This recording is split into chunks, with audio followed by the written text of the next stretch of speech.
उत्तर प्रदेश की 25 बड़ी खबरों में आपका स्वागत है। रुख करते हैं खबरों की ओर। लखनऊ के स्कूल में प्रार्थना सभा पर मतांतरण का आरोप। जालौन से लाए जा रहे थे 30 ग्रामीण। उत्तर प्रदेश के जालौन में पुलिस ने एक प्राइवेट बस से करीब 30 ग्रामीणों को लखनऊ ले जाए जाने के दौरान रोक लिया। विश्व हिंदू परिषद की सूचना पर हुई कार्रवाई में पुलिस ने एक आरोपी विवेक कुमार दोहरे को गिरफ्तार किया है, जबकि 2 अन्य आरोपी फरार बताए जा रहे हैं। पुलिस के मुताबिक सभी लोगों को लखनऊ के उत्तरेटिया इलाके में आयोजित एक प्रार्थना सभा में ले जाया जा रहा था। बस में मौजूद कुछ महिलाओं के पास ईसाई धर्म से जुड़ी धार्मिक पुस्तकें भी मिली। हालांकि बस में सवार ग्रामीणों ने किसी भी तरह के मतांतरण से इनकार किया है। पुलिस ने उत्तर प्रदेश विधि विरुद्ध धर्म संपरिवर्तन प्रतिषेध अधिनियम के तहत मामला दर्ज कर जांच शुरू कर दी है। जांच में सामने आया कि उत्तरेटिया स्थित सेंट जॉन वैन स्कूल परिसर में हर रविवार बड़ी प्रार्थना सभा आयोजित होती है, जहां सैकड़ों लोग जुटते हैं। स्थानीय लोगों का कहना है कि पिछले कुछ समय से यहां भीड़ लगातार बढ़ रही थी। पुलिस अब ये पता लगाने में जुटी है कि इन सभाओं और कथित मतांतरण गतिविधियों के बीच कोई संबंध है या नहीं। वीडियो में आगे बढ़ने से पहले हमें सपोर्ट करने के लिए वीडियो को लाइक, चैनल को सब्सक्राइब करिए और आप यूपी के किस गाँव, शहर या जिला से देख रहे हैं कॉमेंट सेक्शन में जरूर लिखें। आंधी तूफान से यूपी में बिजली व्यवस्था प्रभावित, कई जिलों में बहाली का काम जारी।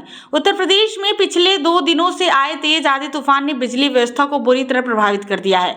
सीतापुर, उन्नाव, बरेली, बस्ती, कुशीनगर, वाराणसी और देवरिया समेत कई जिलों में तेज हवाओं के कारण बिजली लाइनें, पोल और टावर क्षतिग्रस्त हो गए हैं, जिससे हजारों लोगों की बिजली आपूर्ति बाधित रही। ऊर्जा निगम के सामने सबसे बड़ी चुनौती वैकल्पिक व्यवस्था के जरिए बिजली सप्लाई बनाए रखने की रही। विभाग के अनुसार 33 केवी स्तर के कुल 139 सब स्टेशनों पर असर पड़ा और करीब 1500 बिजली के पोल क्षतिग्रस्त हुए। हालांकि राहत की बात यह रही कि तेजी से मरम्मत कार्य करते हुए 133 सब स्टेशनों की बिजली बहाल कर दी गई, जबकि बाकी 6 सब स्टेशनों पर अभी काम जारी है। अधिकारियों का कहना है कि अधिकांश इलाकों में कुछ घंटों के भीतर बिजली आपूर्ति सामान्य कर दी गई थी, जबकि बाकी क्षेत्रों में 24 घंटे के अंदर बहाली का काम पूरा किया गया। विभाग लगातार प्रभावित इलाकों में निगरानी और मरम्मत कार्य में जुटा हुआ है। बिजली संकट पर अखिलेश यादव का हमला, बोले यूपी में गुजरात मॉडल का ट्रांसफार्मर फूंक गया। समाजवादी पार्टी के राष्ट्रीय अध्यक्ष अखिलेश यादव ने प्रदेश की बिजली व्यवस्था को लेकर योगी सरकार पर तीखा हमला बोला है। उन्होंने सोशल मीडिया प्लेटफॉर्म एक्स पर पोस्ट करते हुए कहा कि यूपी में लागू किया गया गुजरात मॉडल अब पूरी तरह फेल हो चुका है। अखिलेश यादव ने तंज कसते हुए लिखा कि यूपी में गुजरात मॉडल का ट्रांसफार्मर फूंक गया है और जबरदस्ती जोड़े गए तारों में अब चिंगारी निकल रही है। उन्होंने बिजली कटौती और खराब व्यवस्था को लेकर सरकार को घेरते हुए कहा कि बिना बिजली के भी मीटर तेजी से दौड़ रहे हैं, जबकि परेशान जनता भाजपा नेताओं के पीछे दौड़ रही है। अखिलेश यादव ने यह भी कहा कि जो लोग बड़े बड़े प्रशिक्षण देने का दावा करते थे वो खुद ही फेल साबित हो गए हैं, तो उनके शिष्यों से बेहतर काम की उम्मीद कैसे की जा सकती है। सपा प्रमुख ने सरकार पर समस्याओं से निपटने में विफल रहने का आरोप लगाते हुए कहा कि जनता पूछ रही है कि आखिर हर समस्या के सामने आते ही भाजपा हाथ क्यों खड़े कर देती है। बिजली संकट को लेकर प्रदेश में सियासत तेज होती नजर आ रही है। हीट वेव को लेकर यूपी सरकार अलर्ट, मुख्यमंत्री योगी ने सभी विभागों को दिए सख्त निर्देश। उत्तर प्रदेश में लगातार बढ़ रही गर्मी और हीट वेव के खतरे को देखते हुए मुख्यमंत्री योगी आदित्यनाथ ने सभी विभागों को पूरी तरह सतर्क रहने के निर्देश दिए हैं। मुख्यमंत्री ने प्रशासन, स्वास्थ्य विभाग, बिजली विभाग और राहत एजेंसी को कहा है कि आम जनता को गर्मी से राहत दिलाने में किसी भी तरह की लापरवाही नहीं होनी चाहिए। सीएम योगी ने अस्पतालों में हीट स्ट्रोक से प्रभावित मरीजों के लिए पर्याप्त बेड, दवाएं, ORS, आइस पैक और जरूरी सुविधाएं उपलब्ध रखने के निर्देश दिए हैं। साथ ही बिजली और पेयजल व्यवस्था पर लगातार निगरानी बनाए रखने को कहा गया है, ताकि लोगों को किसी तरह की परेशानी का सामना न करना पड़े। मुख्यमंत्री ने खास तौर पर मजदूरों, बच्चों और बुजुर्गों की सुरक्षा पर ध्यान देने को कहा है। उन्होंने आम लोगों से अपील की है कि दोपहर की तेज धूप में बाहर निकलने से बचें, ज्यादा से ज्यादा पानी पिएं और हल्के सूती कपड़े पहने। इसके अलावा आग लगने की घटनाओं को रोकने के लिए भी सतर्कता बरतने के निर्देश दिए। सरकार का कहना है कि राहत और बचाव कार्य पूरी गंभीरता और तत्परता के साथ चलाए जाएंगे। यूपी में पुराने सार्वजनिक वाहनों में ट्रैकिंग डिवाइस अनिवार्य, बिना इसके नहीं मिलेगा परमिट। उत्तर प्रदेश में अब सार्वजनिक वाहनों की निगरानी और सुरक्षा को मजबूत करने के लिए बड़ा फैसला लिया गया है। परिवहन विभाग ने 1 जनवरी 2019 से पहले पंजीकृत सभी सार्वजनिक वाहनों में व्हीकल लोकेशन ट्रैकिंग डिवाइस यानी VLTD लगाना अनिवार्य कर दिया है। इसमें निजी बसें, टैक्सी और नेशनल परमिट वाले ट्रक शामिल है। वही 2019 के बाद के वाहनों में पहले से लगी डिवाइस को एक्टिव करना होगा। सरकार ने साफ कर दिया है कि जिन वाहनों में ये डिवाइस नहीं होगी उन्हें फिटनेस सर्टिफिकेट और परमिट जारी नहीं किया जाएगा। इस तकनीक के जरिए वाहनों की लाइव लोकेशन ट्रैक की जा सकेगी, जिससे यात्रियों की सुरक्षा सुविधा बढ़ेगी। साथ ही किसी दुर्घटना या कार्रवाई की स्थिति में भी वाहन की जानकारी तुरंत मिल सकेगी। परिवहन विभाग के मुताबिक प्रदेश में ऐसे वाहनों की संख्या 5 लाख से ज्यादा है। डिवाइस की कीमत करीब 3,500 से लेकर 10,000 रुपए तक होगी, जिसका खर्च वाहन मालिकों को उठाना होगा। विभाग जल्द ही एक मोबाइल ऐप भी लॉन्च करेगा, जिससे आम लोग और ट्रांसपोर्टर वाहन की जानकारी आसानी से देख सकेंगे। होमगार्ड पेपर लीक मामले में बड़ा एक्शन, बीएनएसटी कॉलेज के प्रधानाचार्य हटाए गए। कानपुर के बीएनएसटी इंटर कॉलेज में होमगार्ड भर्ती परीक्षा पेपर लीक मामले में बड़ा प्रशासनिक एक्शन लिया गया है। परीक्षा में लापरवाही और सेंधमारी के आरोपों के बाद कॉलेज के प्रधानाचार्य अमर सिंह को पद से हटा दिया गया है। साथ ही 5 शिक्षकों को निलंबन पत्र और नोटिस जारी किए गए हैं। अब इन शिक्षकों को प्रबंधन के सामने अपना जवाब देना होगा। कॉलेज प्रबंधन ने हिंदी विभाग के वरिष्ठ प्रवक्ता डॉक्टर ओपी पाठक को नया प्रधानाचार्य नियुक्त किया है। ये मामला 25 अप्रैल को आयोजित होमगार्ड भर्ती परीक्षा से जुड़ा है, जिस परीक्षा के दौरान पेपर लीक और फर्जीवाड़े का खुलासा हुआ था। जांच में सामने आया कि 2 लोगों को फर्जी कक्ष निरीक्षक बनाकर प्रश्न पत्र चोरी कराया गया। इसके बाद एनसीसी कक्ष में मोबाइल फोन और प्रिंटर की मदद से प्रश्न पत्र की फोटो खींचकर एआई के जरिए उत्तर निकालने की योजना बनाई गई थी। आरोप था कि एक अभ्यर्थी की ओएमआर शीट भरकर उसे पास कराने की साजिश रची गई। मामले में एक शिक्षक समेत कुछ लोगों को जेल भेजा गया था। हालांकि मुख्य आरोपी शिक्षक फिलहाल जमानत पर बाहर है। इस पूरे घटनाक्रम के बाद कॉलेज प्रशासन परीक्षा व्यवस्था पर गंभीर सवाल उठ रहे हैं। कानपुर सेंट्रल स्टेशन पर बड़ा बदलाव, 15 करोड़ से लगेगा hitech AI system. Kanpur central railway station पर जल्द ही ट्रेनों की सुरक्षा और संचालन व्यवस्था पूरी तरह हाईटेक होने जा रही है। रेलवे अब पुराने रूट रिले इंटरलॉकिंग यानी आरआरआई सिस्टम को हटाकर आधुनिक इलेक्ट्रॉनिक इंटरलॉकिंग यानी ईआई सिस्टम लगाने की तैयारी कर रहा है। इस परियोजना पर करीब 15 करोड़ रुपए खर्च किए जाएंगे। अब स्टेशन मास्टर बटन और स्विच दबाकर ट्रेनों के रूट और सिग्नल नियंत्रित करते हैं, लेकिन नए एआई सिस्टम में ये पूरी प्रक्रिया कंप्यूटर आधारित हो जाएगी। रेलवे अधिकारियों के मुताबिक ये तकनीक सुनिश्चित करेगी कि जब तक ट्रैक पूरी तरह खाली और सुरक्षित ना हो तब तक सिग्नल हरा नहीं होगा। इससे मानवीय गलती की संभावना लगभग खत्म हो जाएगी और ट्रेन संचालन ज्यादा सुरक्षित और तेज हो जाएगा। इस काम के लिए 21 जून को कानपुर सेंट्रल स्टेशन पर मेगा ब्लॉक का प्रस्ताव रेल बोर्ड को भेजा गया है। साथ ही स्टेशन पर नए सिग्नल भी लगाए जाएंगे। रेलवे का कहना है कि इस अपग्रेड के बाद सिग्नल फेल होने जैसी समस्याएं खत्म होंगी, ट्रेनों की आवाजाही पहले से ज्यादा सुगम और सुरक्षित हो जाएगी। महंगाई की मार से बिगड़ा रसोई का बजट, आटा दाल से लेकर ड्राई फ्रूट्स तक सबसे महंगे। आगरा समेत कई शहरों में बढ़ती महंगाई ने आम लोगों की रसोई का बजट पूरी तरह बिगाड़ दिया है। मध्य एशिया में बढ़ते तनाव, पेट्रोल, डीजल और सीएनजी की कीमतों में उछाल के कारण रोजमर्रा की जरूरत का सामान लगातार महंगा हो रहा है। ड्राई फ्रूट्स, दाल, तेल, मसाले, आटा, सब्जियां और दूध जैसे जरूरी सामानों के दाम बढ़ने से मध्यवर्गीय परिवारों पर अतिरिक्त आर्थिक बोझ पड़ रहा है। व्यापारियों के मुताबिक काजू, बादाम, पिस्ता और मखाने जैसी चीजों की कीमतों में भारी बढ़ोतरी हुई है। वहीं अरहर दाल, चना दाल, चावल और खाद्य तेलों के दाम भी लगातार बढ़ रहे हैं। मसालों में जीरा, काली मिर्च और साबुत मिर्च की कीमतों में बड़ा उछाल देखा गया है। सब्जियों के दामों में भी 10 से 50 रुपए तक की बढ़ोतरी हुई है। विशेषज्ञों का कहना है कि बढ़ती महंगाई के कारण एक मध्य वर्गीय परिवार का मासिक खर्च 2 से 5,000 रुपए तक बढ़ गया है। ट्रांसपोर्ट और माल भाड़ा महंगा होने से हर चीज की लागत बढ़ रही है, जिसका सीधा असर आम आदमी की जेब पर पड़ रहा है।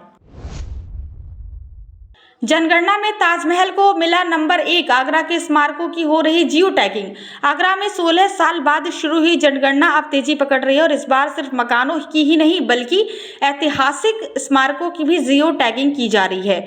जनगणना के दौरान विश्व प्रसिद्ध ताजमहल को नंबर 1 दिया गया है, जबकि आगरा फोर्ट को 150 और बटेश्वर को 170 नंबर आवंटित किया गया है। जिले में जनगणना के लिए 23 जोन बनाए गए हैं और करीब 11,000 प्रगणक लगाए गए हैं।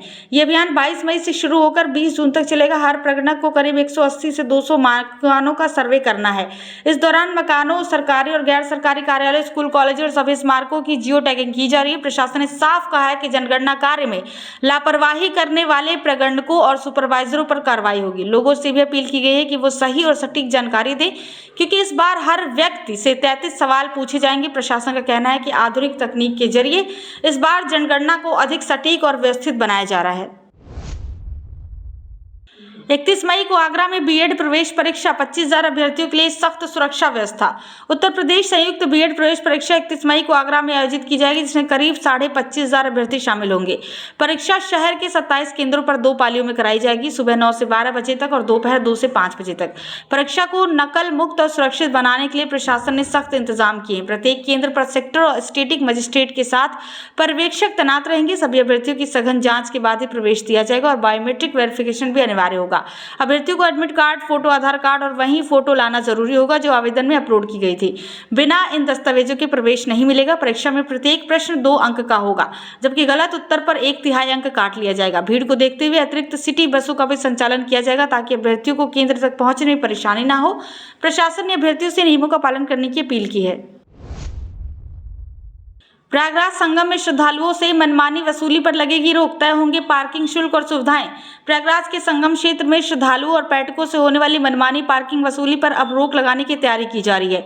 इसके लिए मेला प्राधिकरण ने समग्र विकास योजना के तहत पार्किंग शुल्क और स्थान दोनों को तय करने का फैसला लिया है। अभी तक संगम, बड़े हनुमान मंदिर और आसपास के क्षेत्रों में वाहनों से अलग अलग जगहों पर मनमाने तरीके से वसूली की जाती थी, जहां बस, मिनी बस और कार से अलग अलग दरें ली जाती थी। लेकिन अब सभी के लिए एक निर्धारित रेट बोर्ड लगाया जाएगा और केवल अधिकृत पार्किंग स्थलों पर ही शुल्क लिया जाएगा। इसके साथ ही श्रद्धालुओं की सुविधा के लिए भोजन बनाने के लिए निर्धारित स्थान, बिजली, पानी और बर्तन जैसी सुविधाएं भी उपलब्ध कराई जाएंगी। साथ ही संगम क्षेत्र में सौंदर्यीकरण, बैठने की व्यवस्था, प्रकाश व्यवस्था, फूड कोर्ट और वेडिंग जोन जैसी सुविधाओं को भी विकसित किया जाएगा। अधिकारियों के अनुसार इस योजना का उद्देश्य श्रद्धालुओं को बेहतर सुविधा देना और संगम क्षेत्र में पारदर्शी व्यवस्था लागू करना है।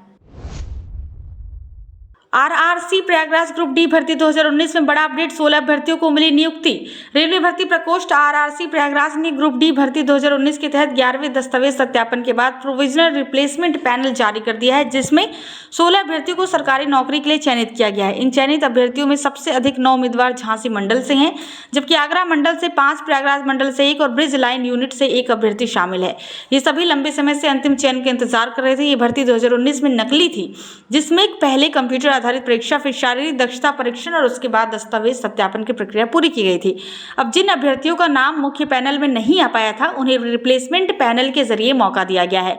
रेलवे ने स्पष्ट किया है कि ये एक अंतरिम सूची है और केवल नाम आने से नियुक्ति का अधिकार स्वतः नहीं मिलता। चयनित अभ्यर्थियों को संबंधित मंडलों द्वारा आगे की नियुक्ति प्रक्रिया के लिए बुलाया जाएगा। साथ ही उम्मीदवारों को दलालों और फर्जी एजेंटों से सावधान रहने की भी सलाह दी गई है। बीएड असिस्टेंट प्रोफेसर भर्ती में नई कट ऑफ डेट तय, हाईकोर्ट ने शुद्धि पत्र जारी करने का दिया आदेश। इलाहाबाद हाईकोर्ट ने बीएड असिस्टेंट प्रोफेसर भर्ती मामले में बड़ा फैसला सुनाते हुए कट ऑफ डेट को बदल दिया है। अब इस भर्ती के लिए अर्हता की नई कट ऑफ डेट 28 अप्रैल 2026 यानी नई विज्ञापन तिथि तय की गई है। कोर्ट ने आयोग को 2 सप्ताह के भीतर शुद्धि पत्र जारी करने का निर्देश दिया है ताकि सभी योग्य अभ्यर्थियों को आवेदन का अवसर मिल सके। ये मामला उत्तर प्रदेश उच्चतर शिक्षा सेवा आयोग की विज्ञापन संख्या 51 के तहत 75 पदों की भर्ती से जुड़ा है, जिसे बाद में बढ़ाकर 107 पद कर दिया गया था। पहले कट ऑफ डेट 31 अगस्त 2022 थी, जिस पर विवाद खड़ा हुआ और मामला हाईकोर्ट तक पहुंच गया। याचिकाकर्ताओं का कहना था कि नई परिस्थितियों में और बढ़े हुए पदों को देखते हुए पुरानी कट ऑफ उचित नहीं है। कोर्ट ने भी माना कि पदों की संख्या बढ़ने और नई अधिसूचना जारी होने के बाद पुरानी कट ऑफ से कई योग्य उम्मीदवार बाहर हो रहे थे। हाईकोर्ट ने स्पष्ट किया कि अब नई कट ऑफ डेट के आधार पर ही सभी पात्र उम्मीदवारों को भर्ती प्रक्रिया में शामिल होने का मौका मिलेगा और आयोग को इसे लेकर तुरंत संशोधन जारी करना होगा। नीट यूजी 2026 में एनसीसी बी सर्टिफिकेट धारकों को 1% आरक्षण, हाईकोर्ट ने सरकार और एनटीए को दिए निर्देश। इलाहाबाद हाईकोर्ट ने नीट यूजी 2026 की काउंसलिंग को लेकर बड़ा फैसला सुनाते हुए एनसीसी बी सर्टिफिकेट धारकों को 1% क्षैतिज आरक्षण देने का निर्देश दिया है। कोर्ट ने उत्तर प्रदेश सरकार और राष्ट्रीय परीक्षण एजेंसी को कहा है कि इस प्रावधान को काउंसलिंग ब्रोशर में शामिल किया जाएगा। यह आदेश सक्षम श्रीवास्तव की याचिका पर दिया गया, जिसमें मांग की गई थी कि एनसीसी बी ग्रेड सर्टिफिकेट धारकों को मेडिकल प्रवेश में उचित आरक्षण मिले। कोर्ट ने कहा कि कई राज्यों में पहले से ऐसी सुविधाएं दी जा रही हैं, इसलिए समान अवसर सुनिश्चित करना जरूरी है। सरकार ने तर्क दिया कि पहले से ही कुछ श्रेणियों में आरक्षण का प्रावधान है, लेकिन कोर्ट ने इसे व्यवहारिक रूप से प्रभावी नहीं माना और कहा कि मौजूदा व्यवस्था से अभ्यर्थियों को वास्तविक लाभ नहीं मिल रहा। कोर्ट ने यह भी निर्देश दिया कि योग्य उम्मीदवारों को ईमेल के जरिए सूचित किया जाए और उन्हें सर्टिफिकेट अपलोड करने का मौका दिया जाए। ये फैसला मेडिकल प्रवेश प्रक्रिया में हजारों छात्रों के लिए महत्वपूर्ण माना जा रहा है।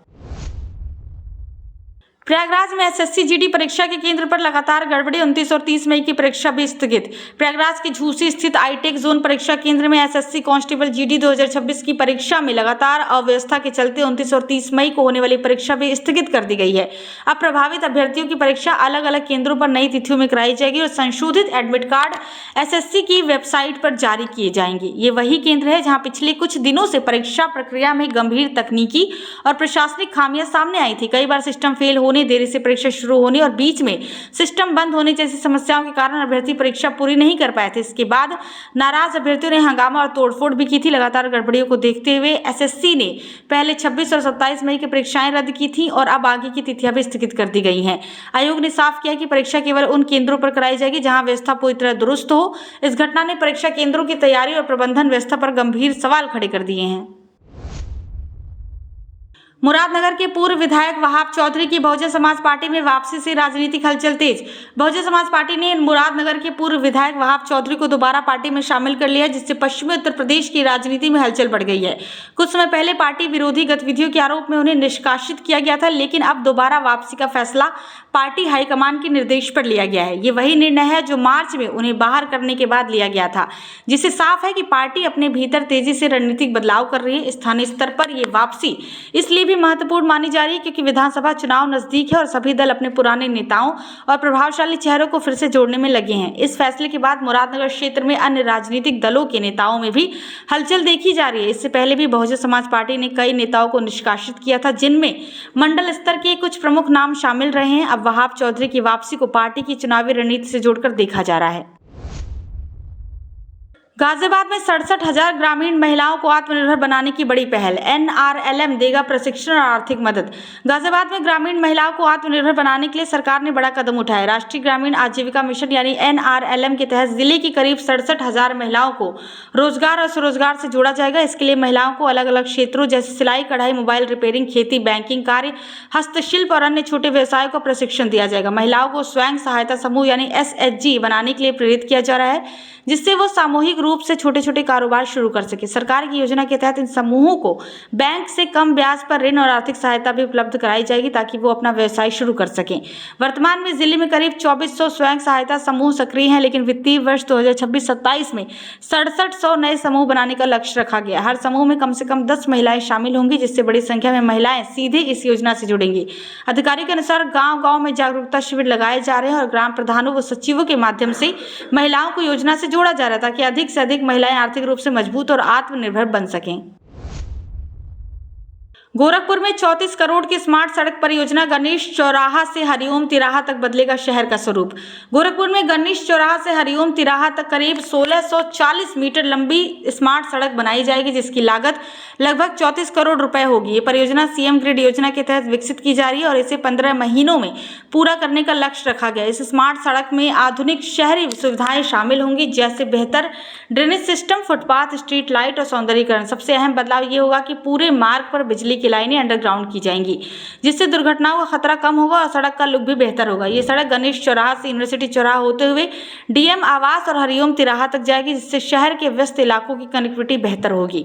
नगर निगम का दावा है कि इससे ट्रैफिक जाम और अतिक्रमण की समस्या में भी काफी कमी आएगी। निर्माण एजेंसी को इस परियोजना के बाद 5 साल तक रखरखाव की जिम्मेदारी भी निभानी होगी।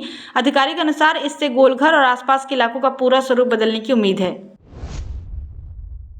गोरखपुर में त्योहारों से पहले मौसम बना चुनौती, टेराकोटा शिल्पकारों की बड़ी चिंता। गोरखपुर में दीपावली और दशहरा से पहले टेराकोटा शिल्पकार तेजी से ऑर्डर पूरे करने में जुटे हैं, लेकिन बदलता मौसम उनके काम में बड़ी बाधा बन रहा है। आंधी और बारिश के कारण मिट्टी से बनी कच्ची कलाकृतियों के खराब होने का खतरा बढ़ गया, जिससे शिल्पकारों की चिंता बढ़ गई। शिल्पकारों का कहना है कि उनके पास पर्याप्त बड़े गोदाम नहीं है जहां तैयार और कच्चे दोनों उत्पाद सुरक्षित रखे जा सके। इस उत्पादन और भंडारण दोनों प्रभावित हो रहे हैं। हालांकि मुख्यमंत्री योगी आदित्यनाथ की एक जिला एक उत्पाद योजना के बाद टेराकोटा उद्योग को नई पहचान मिली है और देश के कई शहरों जैसे दिल्ली, मुंबई, हैदराबाद और बेंगलुरु से बड़े ऑर्डर मिल रहे हैं। दीपावली से पहले कई ट्रकों में सामान भेजा जा चुका है, लेकिन लगातार बदलते मौसम ने काम की रफ्तार पर असर डाला। शिल्पकारों का कहना है कि यदि आने वाले दिनों में बारिश और तेज हवाएं जारी रहीं तो उत्पादन प्रक्रिया और अधिक कठिन हो जाएगी और समय पर ऑर्डर पूरा करना चुनौतीपूर्ण हो सकता है।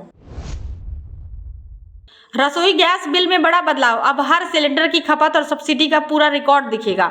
तेल कंपनियों ने रसोई गैस उपभोक्ताओं के लिए नया नियम लागू किया है, जिसके तहत अब हर गैस बिल पर उपभोग की कई गैस की मात्रा और साल भर में मिली सब्सिडी का पूरा रिकॉर्ड दर्ज किया जाएगा। यानी ग्राहक ने कितनी गैस इस्तेमाल की और कितनी सब्सिडी वाली गैस ली, ये जानकारी अब हर बिल पर साफ दिखाई देगा।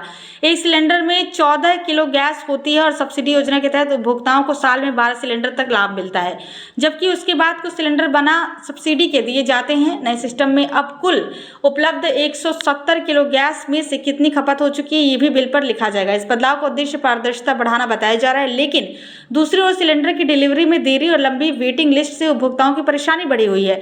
कई इलाकों में लोगों को समय पर गैस नहीं मिल पा रही है, जिससे उन्हें चूल्हे या वैकल्पिक ईंधन पर निर्भर होना पड़ रहा है। अधिकारियों के अनुसार गैस आपूर्ति को नियमित करने के लिए तेल कंपनियों को निर्देश दिए गए हैं, लेकिन जमीनी स्तर पर समस्या भी बनी हुई है। गोरखपुर में 31 मई को 2 बड़ी परीक्षाएं, 90 केंद्र, 50 किलोमीटर तक फैला नेटवर्क बनेगा प्रशासन के लिए चुनौती। गोरखपुर में 31 मई को एक ही दिन 2 बड़ी प्रतियोगी परीक्षाएं होने से प्रशासन और अभ्यर्थियों दोनों के सामने बड़ी चुनौती खड़ी हो गई है। इस दिन बीएड प्रवेश परीक्षा और सहायक आचार्य प्रारंभिक परीक्षा एक साथ आयोजित की जाएगी, जिससे हजारों छात्रों को परीक्षा में शामिल होना है। बीएड प्रवेश परीक्षा के लिए 67 केंद्र बनाए गए हैं, जबकि दोनों परीक्षाओं को मिलाकर कुल 90 केंद्रों पर व्यवस्था की गई है। परीक्षार्थियों की संख्या 32,000 से अधिक है और परीक्षा 2 पालियों में कराई जाएगी, सुबह 9 से 12 बजे और दोपहर 2 से 5 बजे तक। सबसे बड़ी समस्या यह है कि परीक्षा केंद्र शहर से 50 किलोमीटर दूर तक फैले हुए हैं, जिससे दूर दराज से आने वाले अभ्यर्थियों को समय पर पहुंचने में कठिनाई हो सकती है। प्रशासन ने सुरक्षा और यातायात व्यवस्था के लिए मजिस्ट्रेटों की तैनाती सहित व्यापक तैयारी की है। हालांकि केंद्रों की दूरी और एक ही दिन में 2 बड़ी परीक्षाओं के आयोजन में भीड़ प्रबंधन और ट्रैफिक व्यवस्था प्रशासन की बड़ी चुनौती बन गई है। पानी के लिए हाहाकार, मुरादाबाद में 700 परिवार संकट में, 4 दिन में 1 घंटे की सप्लाई। मुरादाबाद के कई इलाकों में भीषण गर्मी के बीच पानी का गंभीर संकट गहराता जा रहा है। चाऊ की बस्ती, हनुमान नगर, सूर्यनगर, विकास नगर और आसपास के क्षेत्रों में करीब 700 परिवार पीने के पानी के लिए परेशान है। स्थिति ये है कि सरकारी टंकी से 4 दिन में सिर्फ 1 घंटे पानी की आपूर्ति हो रही है, वो भी बेहद कम प्रेशर के साथ, जिससे घरों की टंकियां भी पूरी तरह नहीं भर पाती। कई इलाकों में पानी पीला और खारा निकल रहा है, जिससे लोगों को मजबूरी में बाजार से पानी खरीदना पड़ रहा है। स्थानीय लोगों के अनुसार पिछले 4 महीनों से यही समस्या बनी हुई है और कई बार शिकायत करने के बावजूद समाधान नहीं हुआ। कुछ क्षेत्रों में तो 3 की जगह सिर्फ 1 नलकूप से काम चलाया जा रहा है। चाऊ की बस्ती में लगाया गया सबर मिसल भी 6 महीने से बंद पड़ा हुआ है, जिससे संकट और बढ़ गया है। आर्थिक रूप से कमजोर परिवारों पर पानी खरीदने का अतिरिक्त बोझ पड़ रहा है। प्रशासन का कहना है कि 2 नए नलकूप तैयार हैं। बिजली कनेक्शन मिलते ही 3 नलकूपों से नियमित पानी सप्लाई शुरू कर दी जाएगी। इससे समस्या जल्द दूर होने की उम्मीद है। ग्रेटर नोएडा में big cricket league, Dhawan, Harbhajan और गेल दिखाएंगे धमाल, एंट्री होगी मुफ्त। ग्रेटर नोएडा स्पोर्ट्स कॉम्प्लेक्स में 3 से 13 जून तक पहली बार बिग क्रिकेट लीग यानी बीसीएल का आयोजन होने जा रहा है, जिसमें Shikhar Dhawan, Harbhajan Singh, Chris Gayle, Ross Taylor, Thisara Perera और तिलक रत्ने दिलशान जैसे अंतर्राष्ट्रीय क्रिकेट सितारे खेलते नजर आएंगे। ये टूर्नामेंट T20 फॉर्मेट में खेला जाएगा, जिसमें कुल 6 फ्रेंचाइजी टीमें 18 मुकाबले खेलेंगे। लीग की मौजूदा चैंपियन मुंबई मरीन्स है। इस आयोजन की खास बात यह है कि सभी मैचों के लिए स्टेडियम में दर्शकों की एंट्री पूरी तरह मुफ्त रखी गई है। मैचों का सीधा प्रसारण और डिजिटल स्ट्रीमिंग 25 से अधिक देशों में किया जाएगा, जिससे इसे अंतर्राष्ट्रीय स्तर पर भी देखा जा सकेगा। ग्रेटर नोएडा प्राधिकरण ने आयोजन की तैयारियां तेज कर दी और सभी संबंधित विभागों को समय पर काम पूरा करने के निर्देश दिए हैं। आयोजकों के अनुसार इस लीग का उद्देश्य युवा खिलाड़ियों को बड़े सितारों के साथ खेलने और अपनी प्रतिभा दिखाने का मंच देना है। नोएडा में 40 करोड़ का डियर पार्क प्रोजेक्ट विवादों में, 30 एकड़ में अफ्रीकी हिरण लाने की योजना पर विरोध तेज। नोएडा के सेक्टर 91 स्थित बायोडायवर्सिटी पार्क में 30 एकड़ क्षेत्र में करीब 40 करोड़ रुपए की लागत से डियर पार्क बनाने की योजना पर विवाद खड़ा हो गया है। इस परियोजना के तहत अफ्रीकी देशों सहित कानपुर, लखनऊ, हैदराबाद के चिड़ियाघरों से लगभग 10 प्रजातियों के हिरण लाए जाने की तैयारी है, जिनमें अफ्रीकी प्रजातियां भी शामिल होंगी। पार्क का उद्देश्य हिरणों का संरक्षण बताया जा रहा है और इसमें फीमेल हिरणों की संख्या अधिक रखी जाएगी। हालांकि स्थानीय निवासियों और पर्यावरणविद इस निर्माण का विरोध कर रहे हैं। उनका कहना है कि बायोडायवर्सिटी पार्क का उद्देश्य प्राकृतिक वातावरण और हरित क्षेत्र को संरक्षित करना है, लेकिन निर्माण कार्य से मिट्टी, धूल और पर्यावरण को नुकसान हो रहा है और घूमने आने वाले लोगों को भी परेशानी हो रही है। कुछ लोगों ने इसे दूसरी जगह शिफ्ट करने की मांग भी की और सांसद तक शिकायत पहुंचाई। प्राधिकरण का दावा है कि परियोजना को सेंट्रल जू अथॉरिटी की अनुमति मिली हुई है और ये पूरी तरह सुरक्षित है। वहीं पूरा बायोडायवर्सिटी पार्क 110 एकड़ में विकसित किया गया है, जिसमें कई प्रकार की जैव विविधता, पौधे और प्राकृतिक जोन शामिल है। अब डियर पार्क को लेकर विकास बनाम पर्यावरण संरक्षण की बहस तेज हो गई है। यूपी में वृद्धा पेंशन नियम बदले, आधार कार्ड अब जन्म तिथि का प्रमाण नहीं, नए दस्तावेज अनिवार्य। उत्तर प्रदेश सरकार ने वृद्धावस्था पेंशन योजना के नियमों में बड़ा बदलाव किया है। नए आदेश के अनुसार अब आधार कार्ड को जन्म तिथि के प्रमाण के रूप में मान्य नहीं किया जाएगा। इससे लाखों आवेदकों पर असर पड़ेगा और उन्हें पेंशन के लिए नए दस्तावेज जमा करने होंगे। सरकारी निर्देश के मुताबिक अब आयु प्रमाण के लिए हाई स्कूल और इंटरमीडिएट के शैक्षणिक प्रमाण पत्र को प्राथमिक दस्तावेज माना जाएगा। जिनके पास ये प्रमाण पत्र नहीं है, उन्हें ration card, voter ID, driving licence, passport या पैन कार्ड जैसे दस्तावेजों के साथ स्वघोषित शपथ पत्र भी देना होगा। ये नियम पुराने और नए दोनों आवेदकों पर लागू होगा और सभी का सत्यापन अनिवार्य किया गया है। सरकार का कहना है कि ये बदलाव आधार प्राधिकरण के निर्देश के बाद किया गया है, जिसमें स्पष्ट किया गया है कि आधार केवल पहचान और पते का प्रमाण है, जन्मतिथि का नहीं। अधिकारियों के अनुसार इस कदम का उद्देश्य पेंशन प्रक्रिया में पारदर्शिता बढ़ाना और गलत लाभार्थियों को रोकना है। प्रशासन ने सभी आवेदकों से अपील की है कि वो अब आधार के भरोसे ना रहें और नए नियमों के अनुसार दस्तावेज तैयार करें ताकि पेंशन मिलने में कोई दिक्कत ना हो। नोएडा में छात्रों के लिए बड़ी सुविधा, 2 डिजिटल लाइब्रेरी बनेंगी, 600 छात्र एक साथ कर सकेंगे पढ़ाई। नोएडा में प्रतियोगी परीक्षाओं की तैयारी करने वाले छात्रों के लिए बड़ी राहत की खबर है। सेक्टर 44 और सेक्टर 51 में 2 आधुनिक डिजिटल लाइब्रेरी बनाने की योजना तैयार की गई है, जहां एक साथ करीब 600 छात्र पढ़ाई कर सकेंगे। इन लाइब्रेरी में पारंपरिक किताबों के साथ साथ पूरी तरह डिजिटल सुविधाएं भी उपलब्ध होंगी, जिससे छात्र ऑनलाइन स्टडी और रिसर्च कर सकेंगे। प्राधिकरण ने दोनों लाइब्रेरी के लिए करीब 3000 वर्ग मीटर जमीन चिन्हित कर ली है और डिजाइन भी तैयार हो चुका है। प्रस्ताव के अनुसार ये 3 मंजिला इमारत होगी, जिसमें reading hall, book section, digital desk, group discussion area और लॉकर जैसी सुविधाएं होंगी। ऊपरी मंजिलों पर बड़ा रीडिंग हॉल और कैफेटेरिया भी बनाया जाएगा ताकि छात्र लंबे समय तक आराम से पढ़ाई कर सकें। लाइब्रेरी में वाईफाई, कंप्यूटर, ई लर्निंग और डिजिटल स्टडी मटेरियल की सुविधा दी जाएगी। यहाँ आने के लिए रजिस्ट्रेशन जरूरी होगा। हालांकि अभी तक ये नहीं तय हुआ है कि पूरी तरह मुफ्त होगी या शुल्क लगेगा। निर्माण कार्य शुरू होने के बाद इसे 6 महीने में पूरा करने का लक्ष्य रखा गया है। नोएडा एयरपोर्ट की राह से हटी जमीन की बाधा, इमरजेंसी एग्जिट और कार्गो कनेक्टिविटी पर तेज काम। नोएडा इंटरनेशनल एयरपोर्ट के निर्माण कार्य में एक बड़ी बाधा दूर हो गई। एयरपोर्ट के पूर्वी हिस्से में आपातकालीन निकासी मार्ग के लिए जरूरी जमीन का अधिग्रहण पूरा होने के बाद अब इस सड़क का निर्माण 15 जून तक पूरा करने का लक्ष्य रखा गया है। ये मार्ग आपात स्थिति जैसे आग या अन्य दुर्घटनाओं में दमकल और राहत वाहनों की आवाजाही के लिए बेहद अहम होगा। इसके साथ ही कार्गो टर्मिनल की कनेक्टिविटी के लिए बनने वाली सड़क का काम भी आगे बढ़ गया है। करीब 6.9 हेक्टेयर जमीन का अधिग्रहण पूरा कर उसे हीडा को सौंप दिया गया है, जिसके बाद अब शेष हिस्से का निर्माण जल्द पूरा किया जाएगा। इस प्रोजेक्ट की जिम्मेदारी NHAI के पास है। प्रशासन का लक्ष्य है कि आने वाले 2 महीनों में कार्गो टर्मिनल की सीधी कनेक्टिविटी हीडा की 60 मीटर चौड़ी सड़क से जोड़ दी जाए, जिससे औद्योगिक और लॉजिस्टिक गतिविधियों को भी बड़ी सुविधा मिलेगी। साथ ही VVIP एक्सेस रोड के लिए जमीन अधिग्रहण की प्रक्रिया भी जारी है। इस तरह एयरपोर्ट प्रोजेक्ट से जुड़े अहम सड़क संपर्क अब तेजी से पूरे किए जा रहे हैं, जिससे संचालन और यात्री सेवाएं सुचारू रूप से शुरू हो सकेंगी। ब्रज की 84 कोस और 84 वन परिक्रमा में फर्क, जानिए दोनों का अलग महत्व। मथुरा स्थित ब्रज भूमि में होने वाली 84 कोस परिक्रमा और 84 वन परिक्रमा को अक्सर लोग एक जैसा समझ लेते हैं, लेकिन दोनों का स्वरूप और उद्देश्य पूरी तरह अलग है। 84 कोस परिक्रमा लगभग 252 से 268 किलोमीटर लंबा विशाल गोलाकार धार्मिक मार्ग है, जो पूरे ब्रज मंडल की बाहरी सीमा को कवर करता है। इसमें उत्तर प्रदेश के साथ साथ हरियाणा और राजस्थान के कुछ क्षेत्र भी आते हैं।